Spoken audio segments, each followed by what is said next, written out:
A couple of hundred years ago, one man, his son and a single horse could transport 20 tons of coal in a simple wooden boat on a thin strip of water.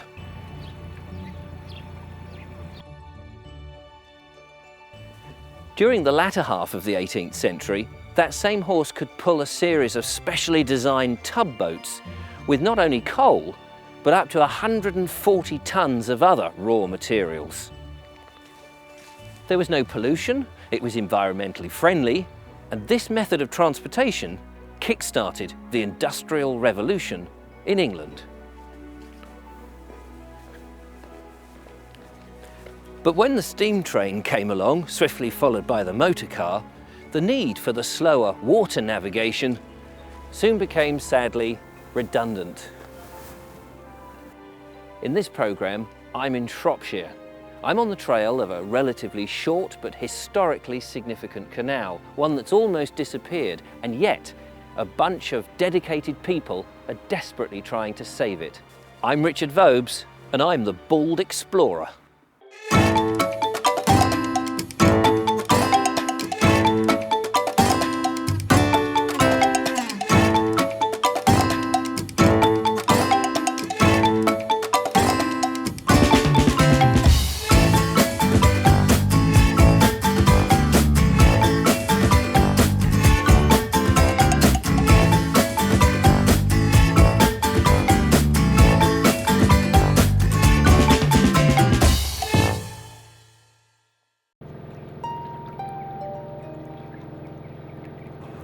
When I was a kid, my parents took me on a canal boat holiday.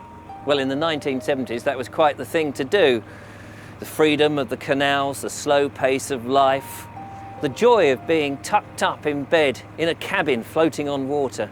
Well, that was 40 years ago, right at the beginning of the renaissance of the waterways and navigations. 30 years prior to that, in the 1940s, just as the canals had been nationalised, many of them had been forgotten. They were left to their own devices, their future irrelevant.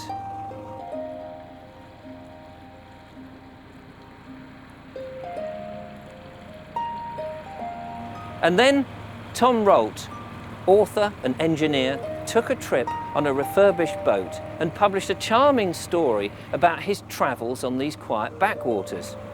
Well, it quite simply captured the public's imagination and kick-started the world of canal enthusiasts.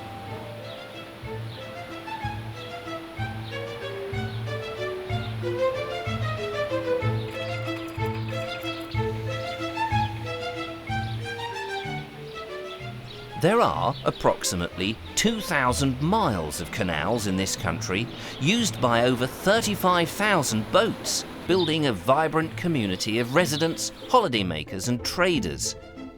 British Waterways used to be the governmental body that looked after the upkeep of the navigations, but now that important work has passed on to the Canal and River Trust.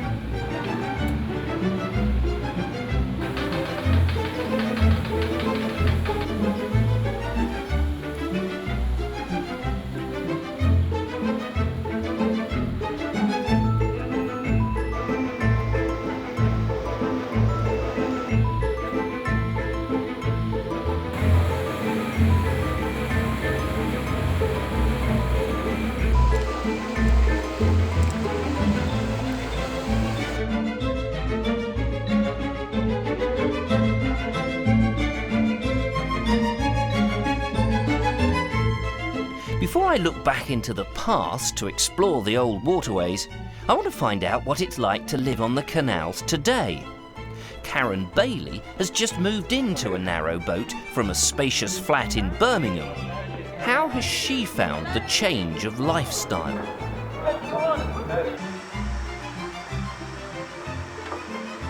So you've come from a flat, Yeah. and where you've had all mod cons. Yeah. And lots of space. And lots of space. Yeah. And you've come to a narrow boat Uh-huh. where you haven't lots of space. No. And not so much of the mod cons. The mod cons, actually, I've still got the mod cons, but slightly less modern, I suppose. Right. But yeah, just less space is the main thing, I think. Couldn't move on it when I moved all my stuff on here, and I've had to be ruthless throwing stuff away, which has been quite hard.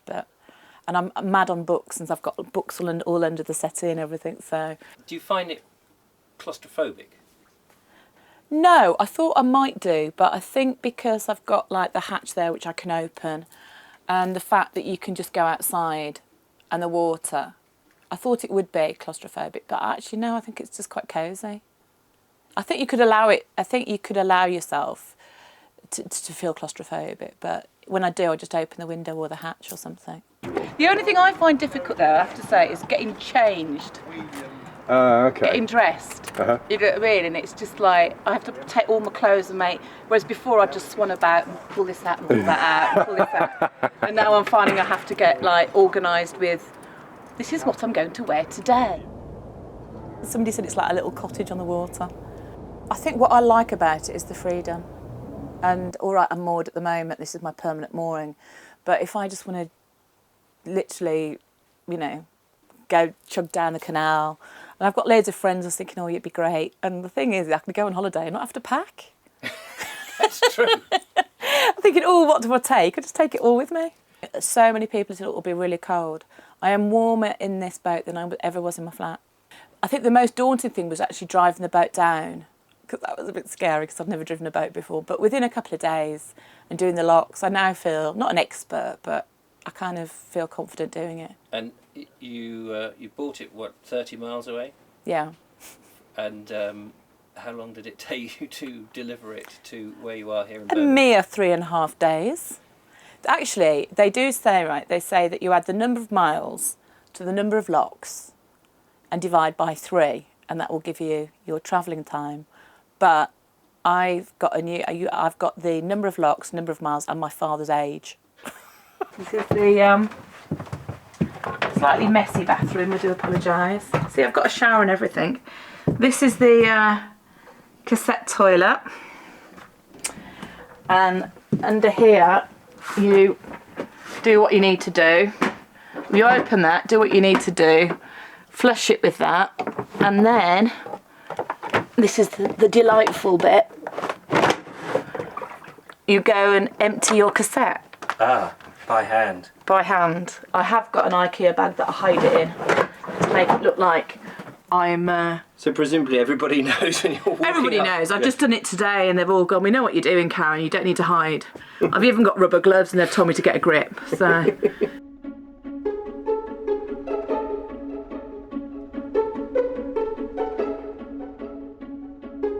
Houseboats and pleasure boats were the last things on the minds of the people who built the canals. What motivated the industrialists was hard cash and fat profits. And the key to that profit at the beginning of the Industrial Revolution in the mid-1750s was coal. The Duke of Bridgewater had a problem. He had lucrative mines in Worsley in Lancashire and a market for them in Manchester, 7 miles as the crow flies. But coal doesn't fly, and it doesn't travel very well by pack horse either, or by cart on those rutted roads in England in the late 1700s. The other option was to float the stuff on the rivers Mersey and Irwell, but that was very costly. It was a roundabout route and subject to tidal conditions. So instead, he built himself a canal. He wasn't the first to do so. The Chinese had been using some sort of canals for over 1,000 years. The Europeans were quite advanced with their network, and although an early effort by the Romans in Britain, the Caerdyke and the Fosdyke, might count as early canals, the first, credited as a proper one in this country, is really the short stretch in Exeter, which was constructed in the mid-16th century. However, a fully purpose-built inland navigation hadn't been attempted before, at least one that didn't follow a river or had an aqueduct on it. Fortunately for the Duke, the semi-illiterate millwright James Brindley, whom he employed to help build it, was a genius. Brindley knew how to survey water. He knew how to keep a canal level for as long as possible. He preferred to go round an object rather than through it, and although it meant it was slightly more windy or longer than necessary, the Bridgewater Canal got the coal to Manchester faster and ultimately at a fraction of the cost. Brindley was snapped up by other prominent businessmen wanting to build canals, including Josiah Wedgwood, the ceramics manufacturer. Canals offered speed, reliability, and as far as Wedgwood and his famous pottery was concerned, less breakages. Those 18th century canals started to make money, and soon speculators realised they could invest in more navigations, and within a few years, what's affectionately termed canal mania had begun.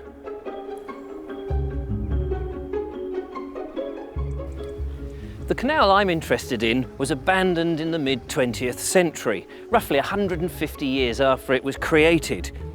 I'm on my way now to meet someone who worked on the waterways most of his life. He may well remember it.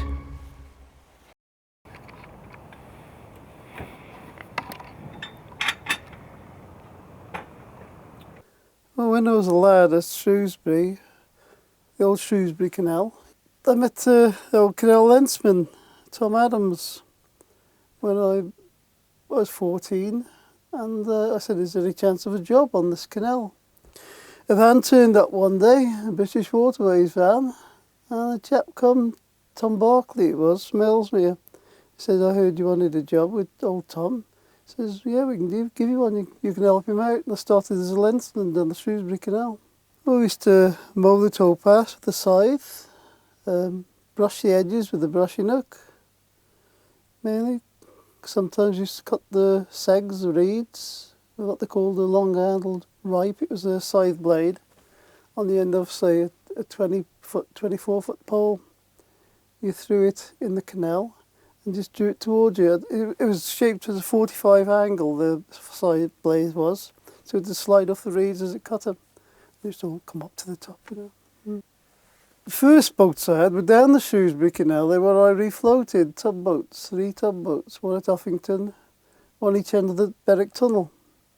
But they were sunk on purpose. Tom Adams sunk them on purpose, so they keep on the water. Oh, see. And he taught me how to refloat them, so I got them out. And what were they made of? They were made of wood? Wood, yeah. They're 20 foot long, 6 foot, 3 wide. And what would you use them for? Well, I put a cabin on the one, and I called it Rose. And I used to live in that. Gosh, what was that like?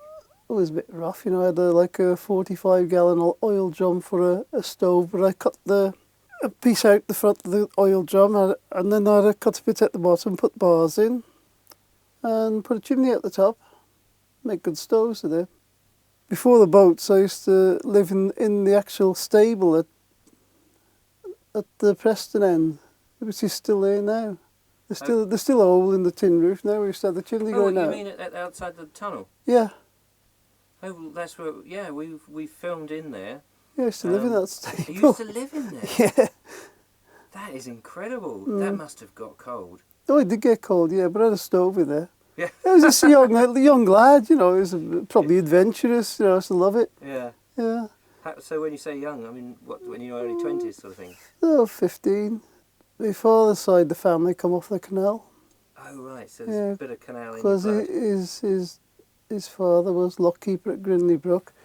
It's on that photograph there, actually. That's where he took the Queen shilling in the First World War. Oh, really? And those were his kids and his wife. But he got shot, didn't he, in the Normandy, and he never come back in the trenches. Although the traditional methods of upkeep on the canals are still adhered to, technical advances and modern technology today help make the task much easier. My name is Kevin Walker. I work for the Canal and River Trust from Norbury Junction.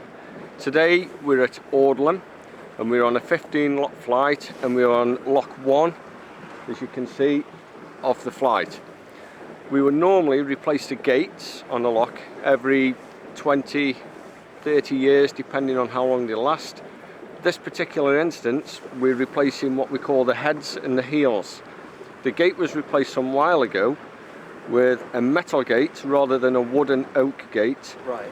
But the edges of the gate are still made of oak, and the oak rots away over a period of time, and hence today we are replacing the oak columns either side of the gate. Just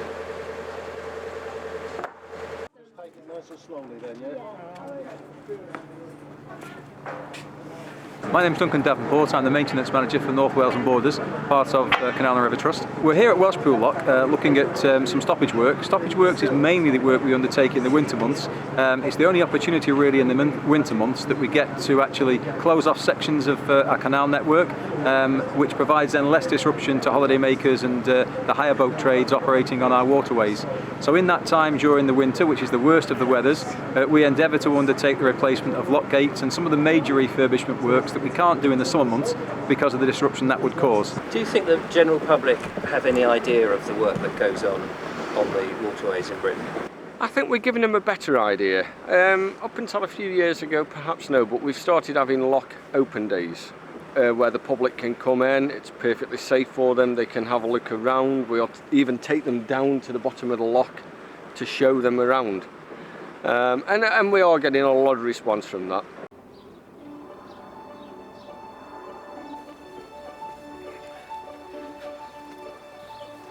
I love these old locks, don't you?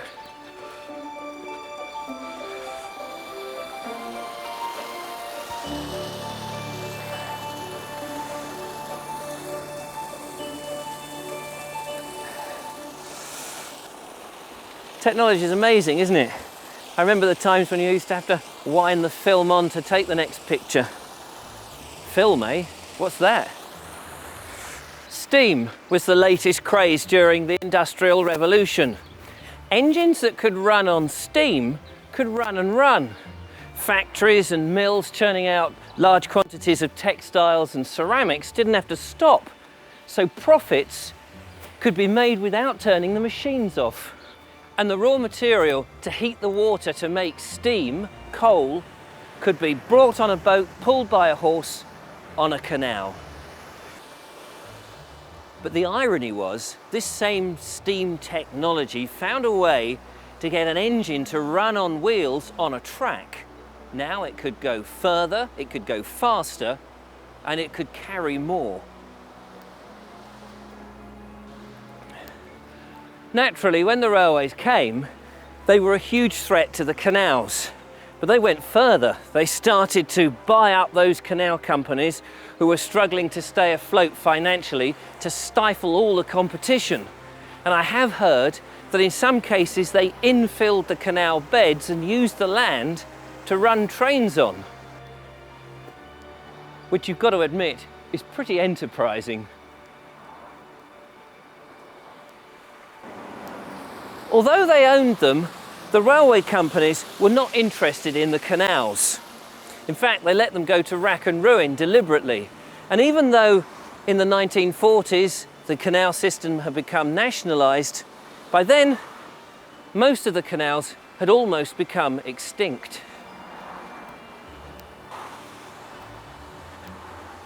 So you could say that the canals was a dead-in-the-water industry. Yet they didn't quite die.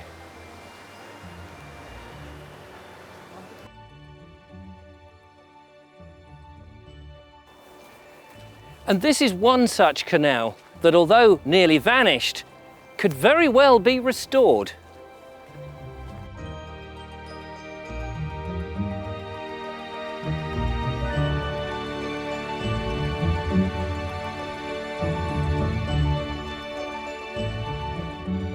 My name's Bernie Jones. I'm the chairman of the Shrewsbury and Newport Canals Trust. The ultimate aims of the Trust are to put the whole of the 24 3/4 mile length of this wonderful canal back into water and open it up to navigation again.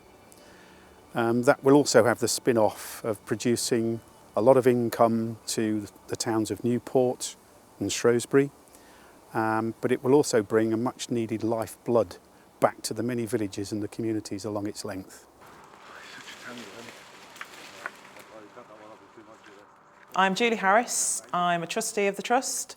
I also coordinate the work parties here at Wappenshall, and I'm also secretary of the Telford support group and the Newport support groups. The volunteers play a very important role in the work we're doing throughout the Trust. The work ranges from scrub bashing. Scrub bashing is clearing of vegetation, obviously lawn mowing, strimming. We've been laying paths. We've got landscape visions, obviously, for the site. It's putting down seed, we've put land drains in. All the volunteers are members of the Trust. We also, though, are having people from Harper Adams University College joining us, other volunteer groups. And they are ranging from retired people through to people who still work and obviously just give up limited time. We have regular work parties both here at Wappenshall and also at Newport. Well, here we are in Shrewsbury. This is the very first work party that the Trust has had in this part of the canal. And we're here today. We've got a bunch of volunteers that have come from both the Trust and from Harper Adams College to help tidy the towpath in the first place.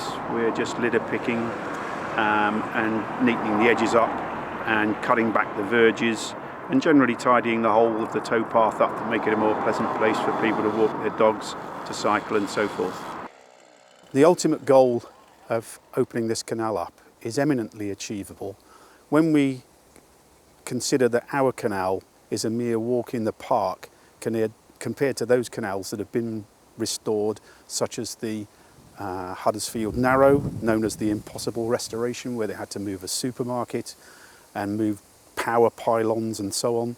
There's nothing that's going to impede us of that nature. The major issue with us is actually raising the funding to do it. And the funding issue is now starting to be eased as we're coming out of recession. We've had some very great support from the Heritage Lottery Fund, from the Architectural Heritage Fund, but through 106 agreements, the local authority 106 agreements, where we get the canal restored on the back of a development for housing or commercial premises, plus the fact that we will be able to generate income from narrow boats that are used for housing and that sort of thing. There are many, many other ways that we are raising funds and a lot of partners that will help us to do it.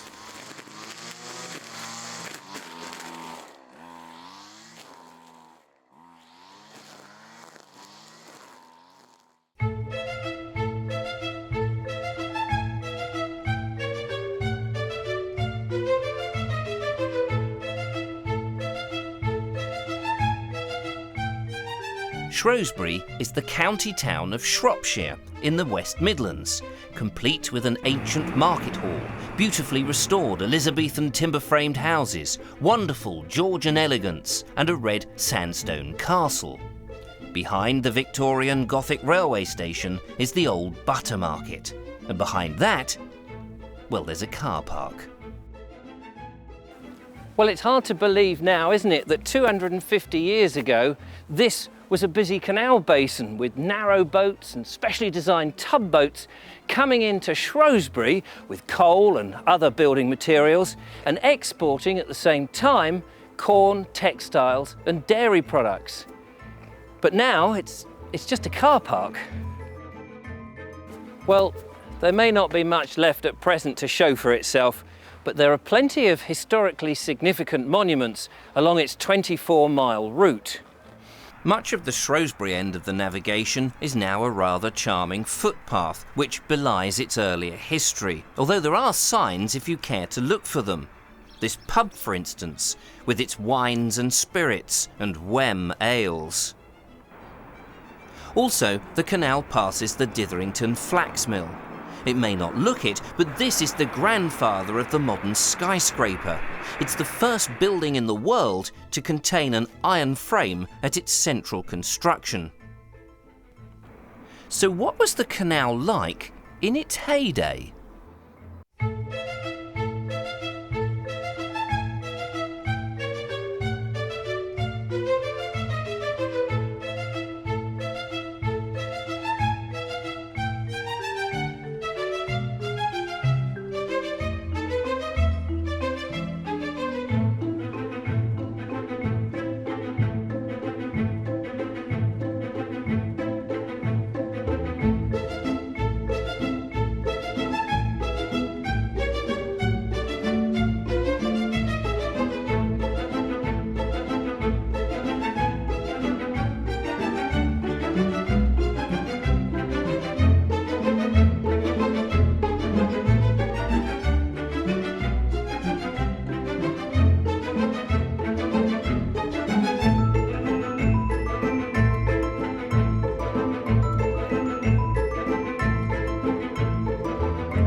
This initial route of the canal ended up in what is now modern-day Telford. So let's see how much of it's left.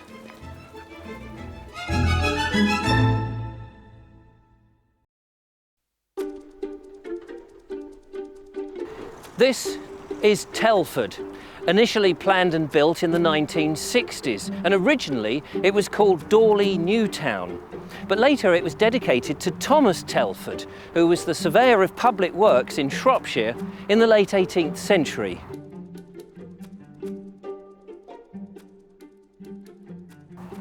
It brands itself the birthplace of industry, and that's probably because 250 years ago, among the almost insignificant villages, there was a bunch of iron furnaces, quarries and mines.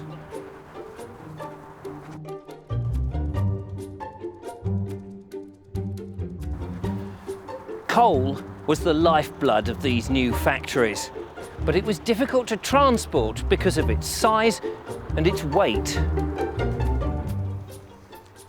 As far back as the Roman times, coal was extracted from Shropshire, and although there was renewed activity in the Middle Ages, it wasn't until the 18th century that we saw the deep shafts being dug and coal extracted on a spectacular scale. And of course, once the steam pumps had been invented to take the water out the bottom of the pits, well, there was no stopping them. The industrialists built themselves a series of unique canals all around Telford. They ran square tugboats, and these could be tied together to form a train.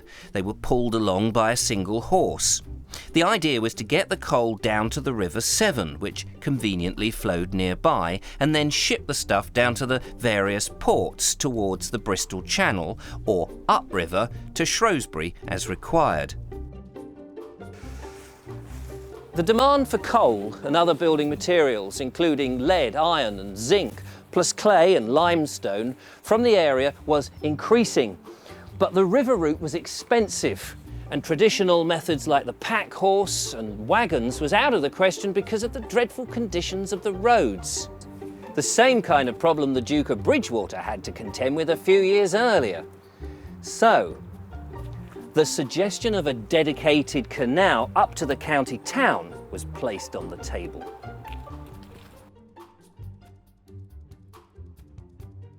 Housed at the Shropshire Archives in Shrewsbury are the original detailed draftsman's plans for the proposed navigation, dating from 1793. George Young from Worcester surveyed the 17-mile route, and an Act of Parliament approved the canal. Josiah Clowes was the engineer first appointed to build the canal, and after his death he was replaced by Thomas Telford.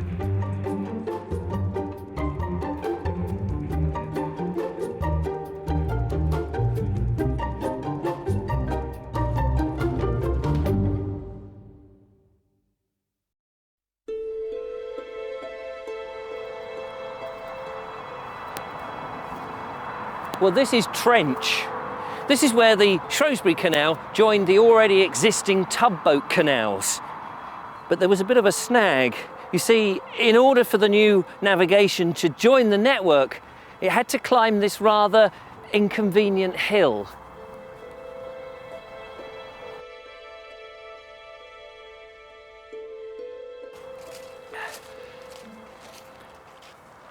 Of course, a canal can't go uphill very easily. You'd have to build yourself a series of step locks which would take you up incrementally. But that would be prohibitively expensive and very slow to navigate. Or instead, you could have a sort of a sliding lift, which technically was called an inclined plane. And such a device was housed right here.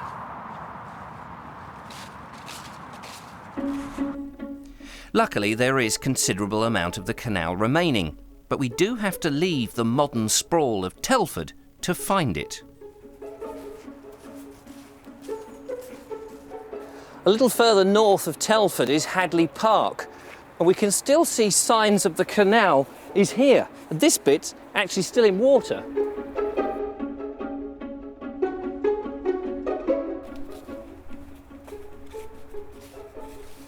Oh, wait a minute. I don't know if you can see this, but just emerging from the undergrowth, it looks to me as if that is a guillotine lock. Let's go and have a look. Wow. Would you look at that? This is all that's left of this guillotine lock. And it's splendid.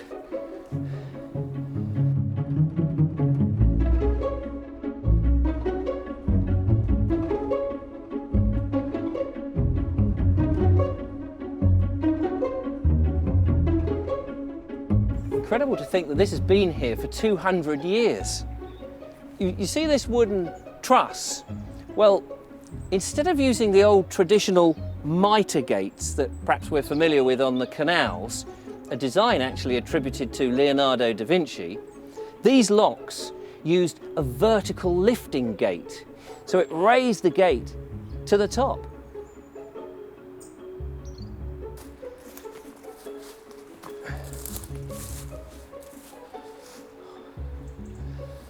Thomas Telford, who was assigned to continue work on the canal after Josiah had died, later wrote that there were 3 of these guillotine gates on the lock, suggesting that it was possible to shorten the lock depending on how many tugboats were going through, and thereby saving water.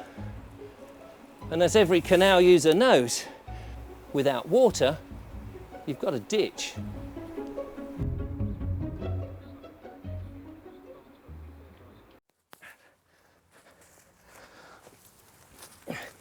There were a number of problems for Josiah Clowes building the canal, as you can imagine. One headache was trying to avoid Horman Hill, a massive great promontory close to Shrewsbury. The old abbey there, snuggling at the foot of Hormond Hill, was once the overnight headquarters of King Henry IV before the bloody Battle of Shrewsbury in 1403, where the king faced the Lancashire upstart Henry Hotspur and put down a rebellion. Well, luckily that was all before Josiah's time, but it was a massive hill to avoid. And in diverting the navigation, he couldn't avoid the tiny hamlets of Preston, Boats and Berwick, so the decision was to tunnel through. And here it is.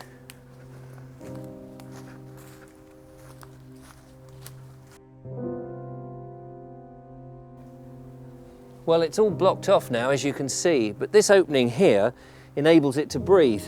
Actually, there's quite a draft coming through. At the time it was built, the Berwick Tunnel was the longest in the country, stretching to 970 yards. I do remember reading on the Canal Trust website that when they were cleaning out the ventilation shafts, there's 2 of them, in one they came across the gruesome body of a murder victim. We won't dwell on that too much. For the first 30 years, it had a wooden towpath on the inside, but sadly it rotted and needed constant maintenance, so was eventually removed in 1819. There was only enough width for one-way traffic, and there was a protocol to decide who had the right of way.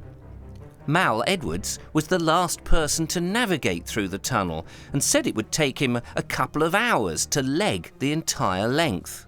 There was quite a few lensmen on there. Every 3 miles to 4 miles there was a lensman then days, and they used to look after their lengths, just kept the edges cut and kept the canal tidy, although it was abandoned. During the 60s and middle 60s, 64, 65, they took me off it, and well, most of the old lensmen died and things, you know. I was the last one on it, and they just left the canal and let it got overgrown, and they come down and put bars through the culverts and drain the stretches of the canal. How did that make you feel? Oh, awful. Killed millions of fish and things they did them days. That was a policy to shut all canals them days, see. Yeah. So they just vandalised the canal. They took Roddington Aqueduct there, and they just made it so, because it was the Shrewsbury and Newport Canal Society started up in the early 60s. They wanted to reopen it then, but the waterways just wrecked it, so they couldn't reopen it.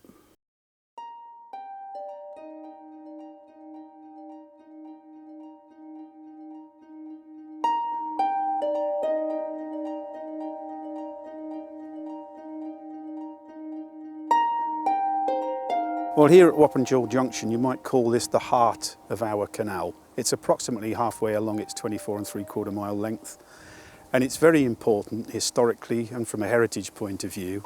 And we have great plans that are going to be funded by the Heritage Lottery Fund to restore these wonderful buildings behind me, that are going to be used as a heritage centre. They're going to be used as a community space. We will have a small office here to use as an HQ for the Trust. There'll also be a cafe, and we'll open it up for business use for conferences and that sort of thing.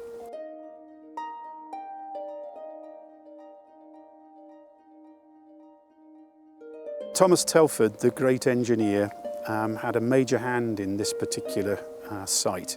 The very bridge that I'm standing against here, he designed and built. The 2 buildings that are behind us, the smaller one was actually designed by him and has been replicated up and down the canals of this country. And he also built the canal from here all the way through to Newport Junction. What was this room used for? I mean, what was the building used for? It was actually the place where the bargees came to unload their wares or to load their wares, and they would actually get paid here.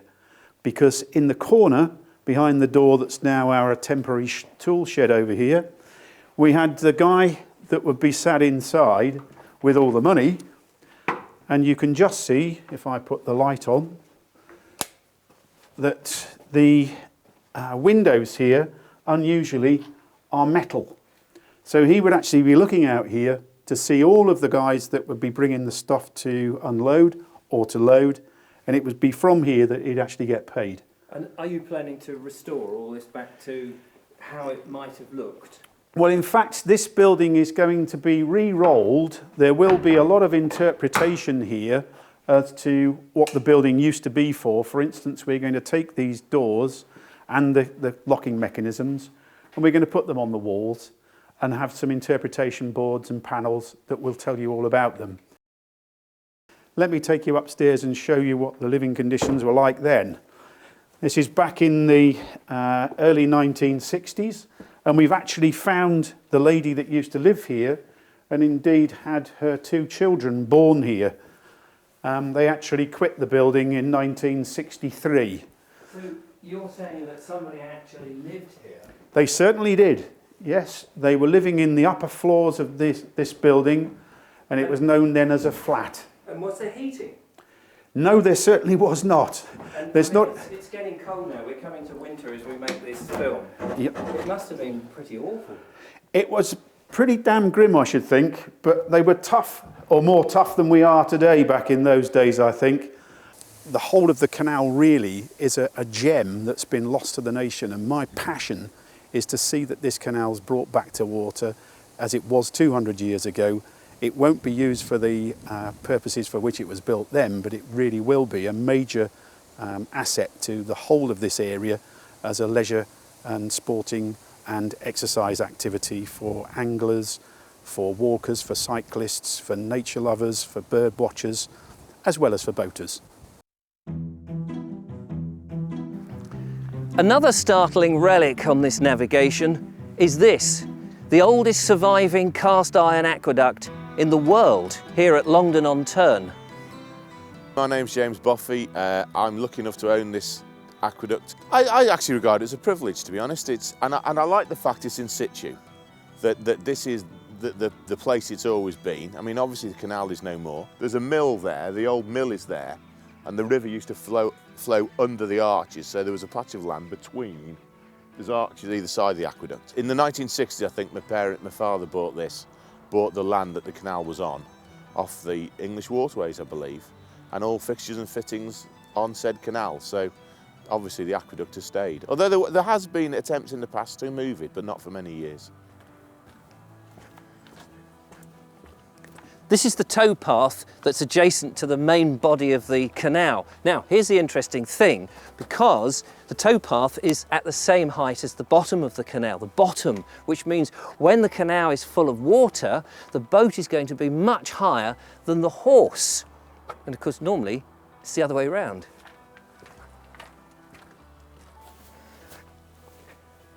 During the building of the original aqueduct, an abnormal flood washed most of the works away. So, Thomas Telford was brought in, and together with the chairman of the canal company, they came up with the idea of an iron aqueduct.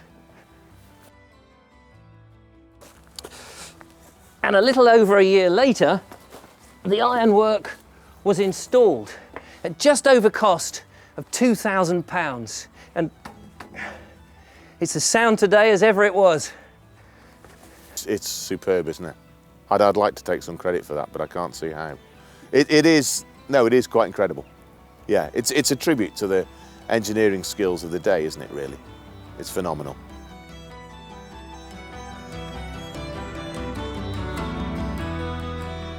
The Longdon-on-Tern aqueduct may not have been Telford's original idea, but it certainly helped him come up with a design a few years later for surely the ultimate in canal bridges, the Pont Cysulty aqueduct on the Llangollen Canal.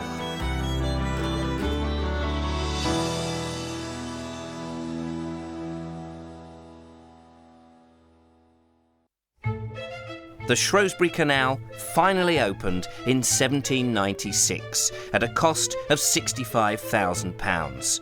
It was very successful and made a profit, but there was one major drawback. This is Norbury Junction.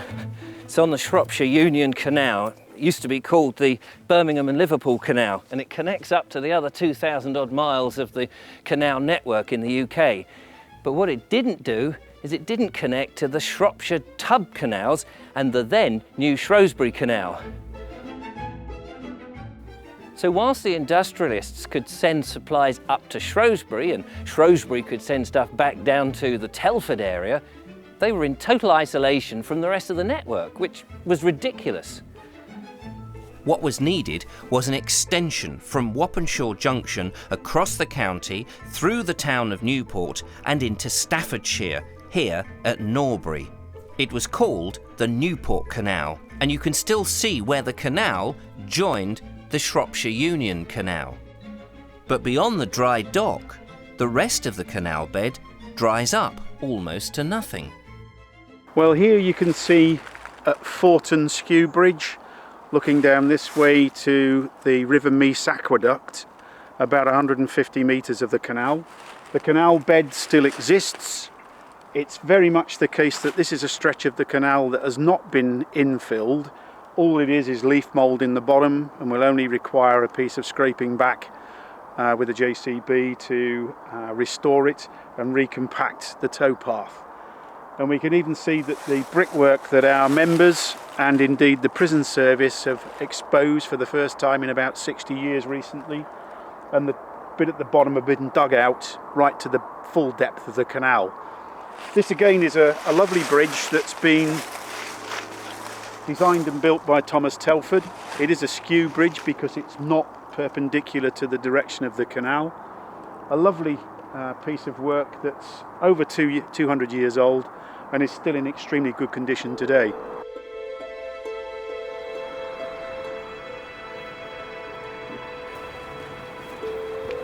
Well, here at Newport, the locks are in brilliant condition, and some are even in water.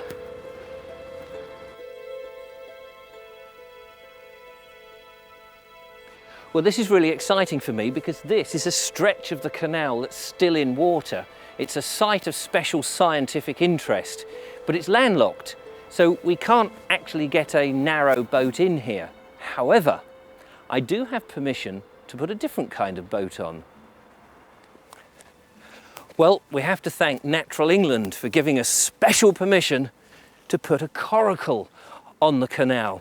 Coracles, of course, are very traditional craft in this neck of the woods, and I can't wait to have a paddle about. So come on. Right, let's see.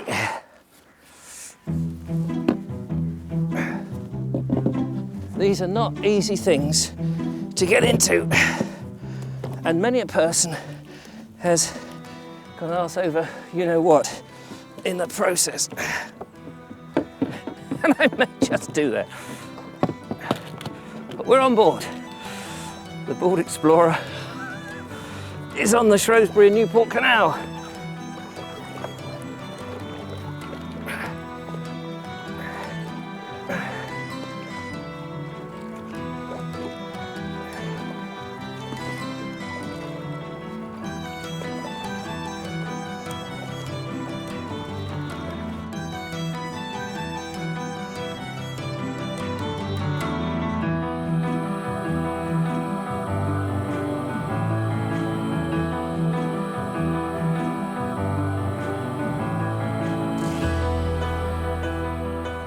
The Newport Canal was completed around 1835, about 40 years after the Shrewsbury one, and together they joined up and were in use for a further 100 years. I and the rest of my trustees, plus the over 1,000 members that we have now of the Trust, are hell-bent on seeing that this project is completed just as soon as we can make it happen. So the future looks good for the potential reopening of the Shrewsbury and Newport Canals. We have a very romantic view of canals these days, what with their beautiful and original style of art as they meander down what was once the motorways of Britain.